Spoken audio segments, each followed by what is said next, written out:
Now, Louise, unlike the will he, won't be there, that thing all around Harry in relation to the coronation, my understanding is he wasn't invited to Trooping the Colour. Is that correct? Yeah, that apparently is correct, that neither Harry nor Meghan were invited to the Trooping of the Colour. Of course, they were both invited to the coronation. Meghan declined and stayed at home in California.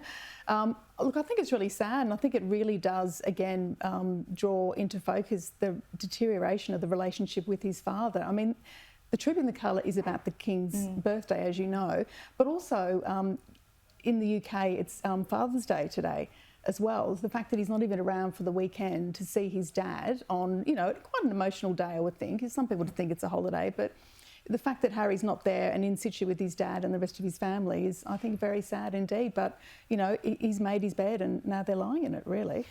And do you think for the royal family, like, appreciate the coronation, it's that one really big event. But do you think for other events on the calendar, the royal family are like, just don't want to go around this mountain every time? Well, that's exactly it. This really was the first big one post-coronation. And as you said, that's a one-off event. That's historic. I think that everyone made the right call there in terms of what ended up happening. Harry and Meghan were invited. That was the right thing. Harry came, Meghan stayed home. That all worked out all right.